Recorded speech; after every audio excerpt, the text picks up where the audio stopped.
Hello students, welcome to Biotics and today we will continue chapter 5 of class 12 and the topic is Mendelian disorder. Okay Mendelian disorder जो genetic disorder का ही part है और आज इसमें हम second disorder पढ़ने जा रहे हैं जो है हमारा कलर ब्लाइंडनेस.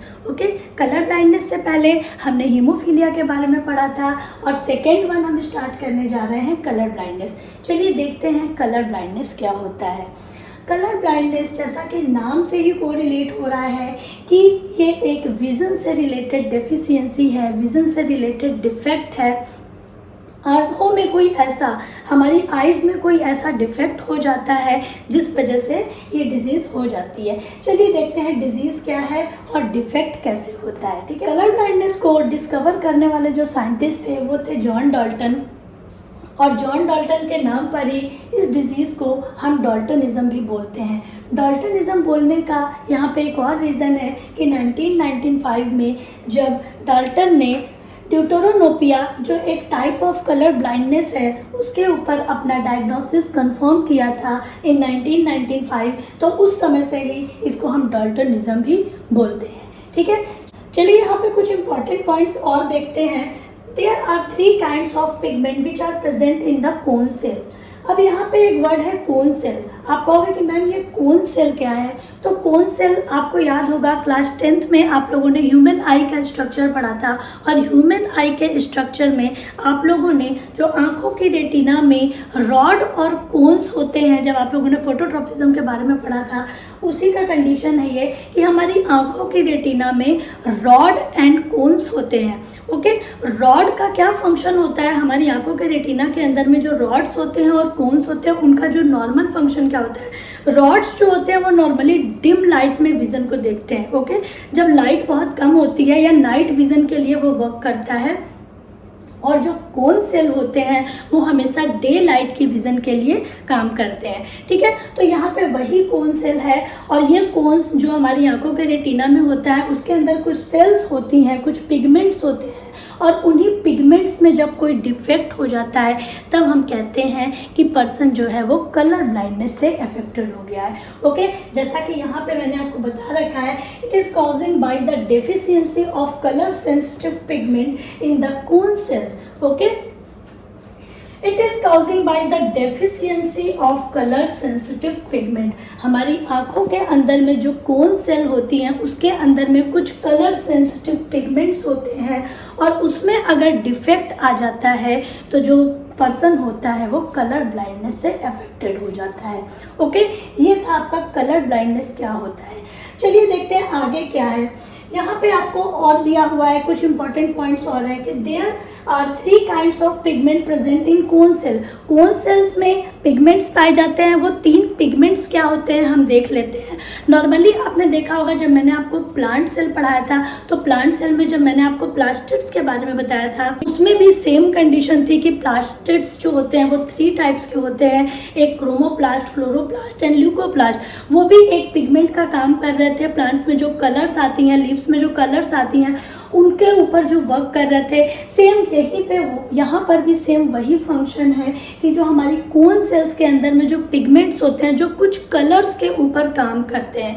ओके, नॉर्मली क्या होता है कि कोन सेल के अंदर में जो सेंसिटिव पिगमेंट्स होते हैं उन पिगमेंट्स में अगर डेफिशिएंसी आ जाए, वो पिगमेंट्स क्या होते हैं normally red and green colour. अगर हम कहें कलर ब्लाइंडनेस के बारे में नॉर्मल सिंपल सा सिम्टम क्या है इसका, तो person can't be able to discriminate green and red colour. Okay, green और रेड कलर में वो डिस्क्रिमिनेट नहीं कर पाता. यहाँ पे केवल ग्रीन और रेड कलर की बात नहीं करेंगे, और भी कलर है, ब्लू कलर भी होता है, बट ब्लू कलर बहुत ही रेयर केस में पाया जाता है. लेकिन नॉर्मली जो सिम्टम्स होते हैं वो ग्रीन और रेड कलर में ही पाए जाते हैं. तो आँखों की जो कोन सेल होती हैं उसके अंदर में ये जो सेंसिटिव पिगमेंट्स होते हैं वो एब्सेंट हो जाते हैं जिस वजह से कलर ब्लाइंडनेस हो जाती है. ओके, चलिए देखते हैं कि ये जो कोन सेल्स होते हैं वो क्या होते हैं. यहाँ पे हमने बोला है क्लोरोलेब एंड साइनोलेब एंड एरिथ्रोलेब.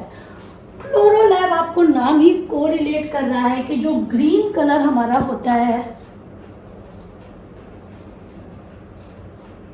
जो ग्रीन कलर होता है ग्रीन कलर के पिगमेंट की सेंसिटिविटी में अगर कोई लेस हो जाता है या कोई डेफिशिएंसी आती है तो हम उसको क्लोरोलैब बोलेंगे।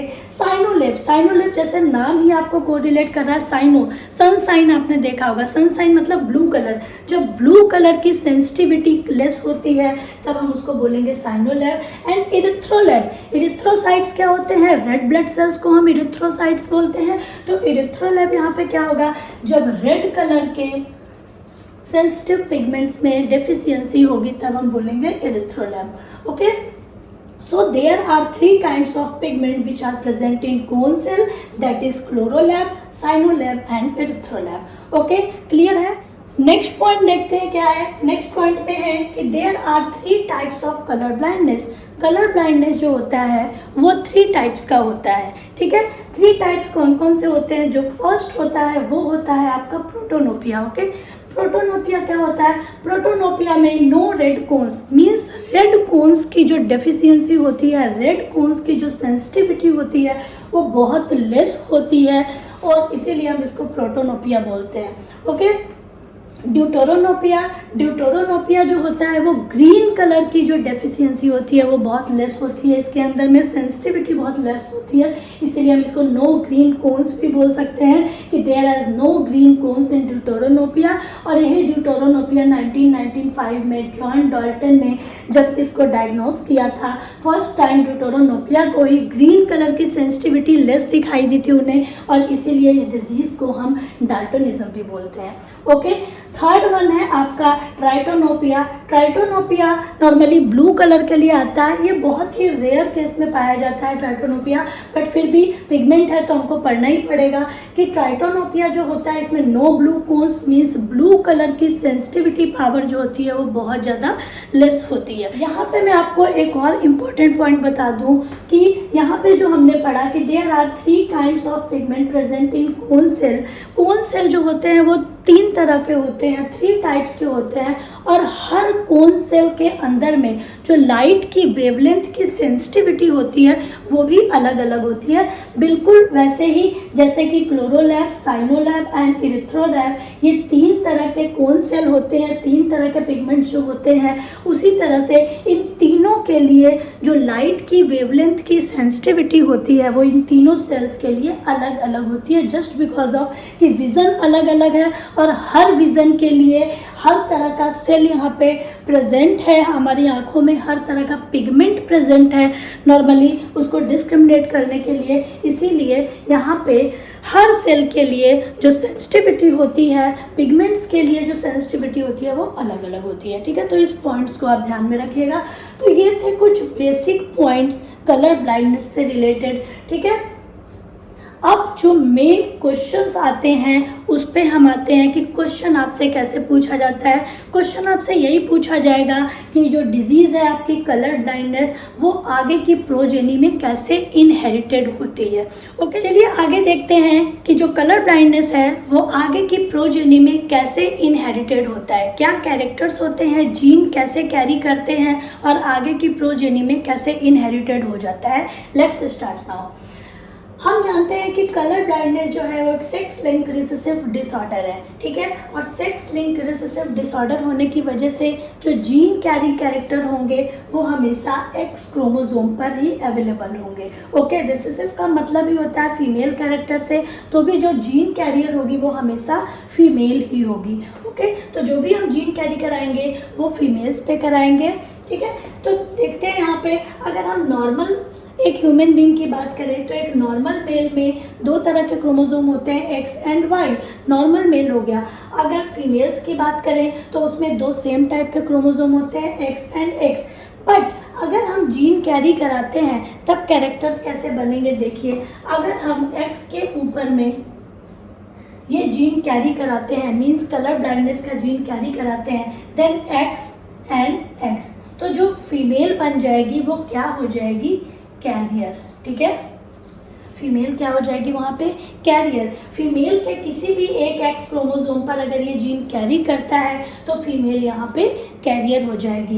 एंड अगर मेल के किसी जीन पर ये क्रोमोसोम, मेल में तो एक ही एक्स क्रोमोसोम है, यहाँ पर मेल के अंदर में एक ही एक्स क्रोमोसोम है, और अगर इस एक्स क्रोमोसोम के ऊपर ये जीन कैरी करता है तो क्या हो जाएगा, मेल डिजीज्ड हो जाएगा। ओके, मेल क्या हो जाएगा, यहाँ पे डिजीज्ड हो जाएगा। जस्ट बिकॉज ऑफ कि मेल के पास एक ही एक्स क्रोमोसोम है और उसके ऊपर ये जीन कैरी कर रहा है तो मेल हमेशा डिजीज्ड होगा।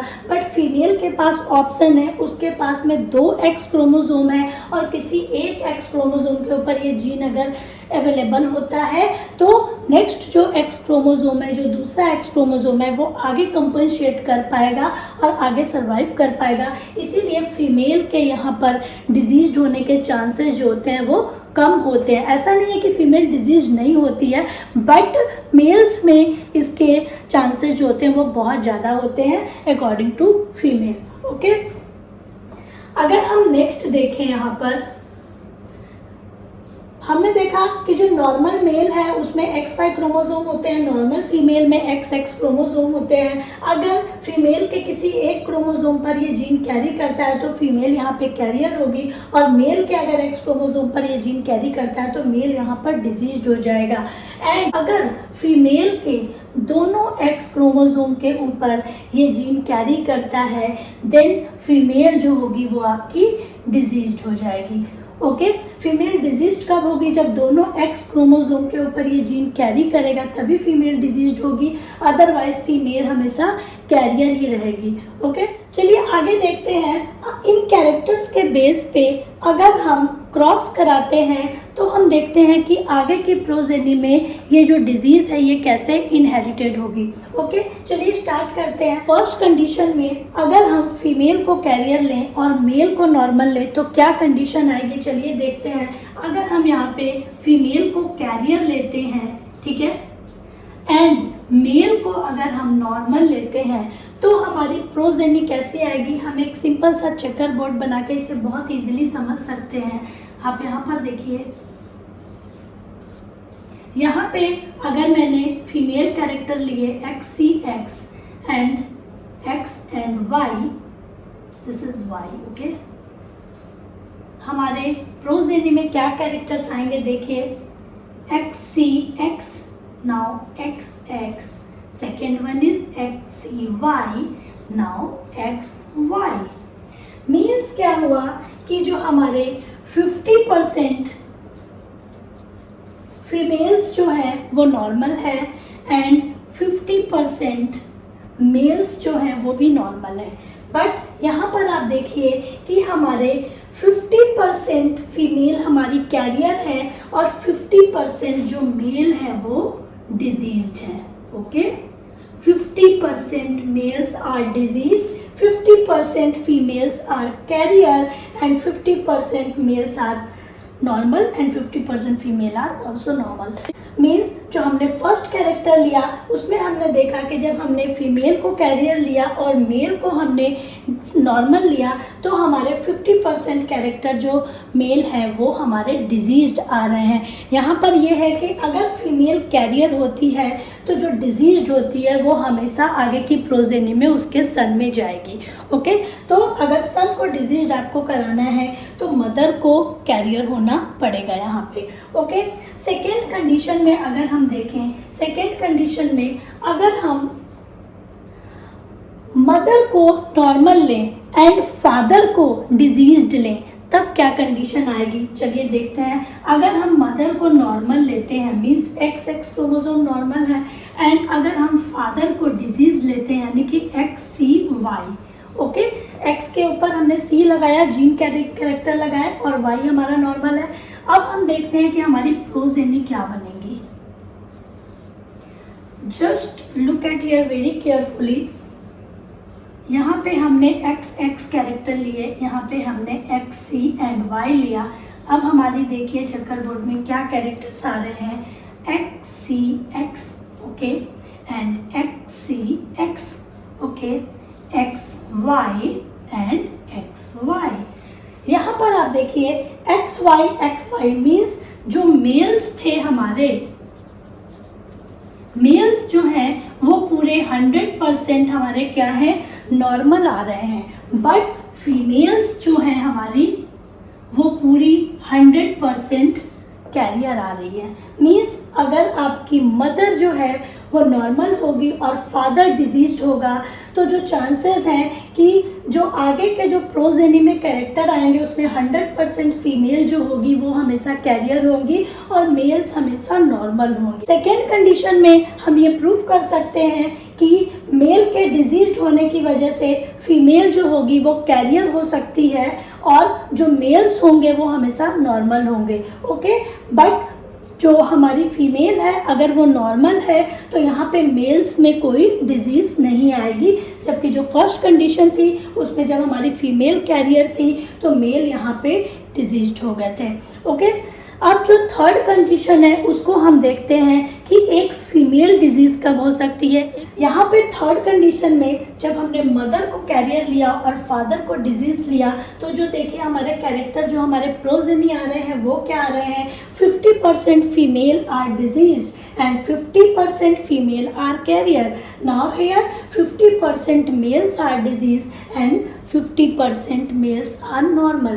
ठीक है, मीन्स अगर फीमेल कैरियर होगी और मेल डिजीज होगा तो चांसेस है कि फीमेल में ये डिजीज जो होगी वो प्रॉपरली आएगी। फीमेल डिजीज कब होगी, जब दोनों एक्स क्रोमोसोम के ऊपर ये जीन कैरी करेगा और यहाँ पर इन दोनों एक्स क्रोमोसोम के ऊपर ये जीन कैरी कर रहा है, फीमेल यहाँ पर डिजीज हो जाएगी। अब चूँकि यहाँ पे फीमेल कैरियर भी है तो यहाँ पे मेल भी डिजीज हो जाएगा, क्योंकि जब भी फीमेल कैरियर होगी तो वो हमेशा मेल के अंदर में डिजीज डालेगी और यहाँ पर 50% जो मेल होंगे वो नॉर्मल होंगे एंड 50% फीमेल यहाँ पे कैरियर होंगी। ठीक है, तो इस तरह से कुछ ये सिंपल चेकर बोर्ड के थ्रू या सिंपल क्रॉसिंग के थ्रू आप इस चीज़ को बहुत ही ईजिली डिफाइन कर सकते हैं कि जो कैरेक्टर्स हैं वो नेक्स्ट प्रोजेनी में कैसे इनहेरिटेड होता है। ओके, तो चलिए आज के लिए बस इतना ही। अगर आप चाहें तो इसका एक स्क्रीनशॉट ले सकते हैं ताकि आपको नोट्स को कैरी करने में ईजी हो जाएगा। ठीक है, नेक्स्ट वीडियो में मैं नेक्स्ट डिसऑर्डर लेके आऊँगी। तब तक के लिए आप सब लोग अपना ध्यान रखिए, वीडियोज़ को देखते रहिए। अगर अच्छा लगे तो शेयर भी करिए, लाइक भी करिए। जय हिंद।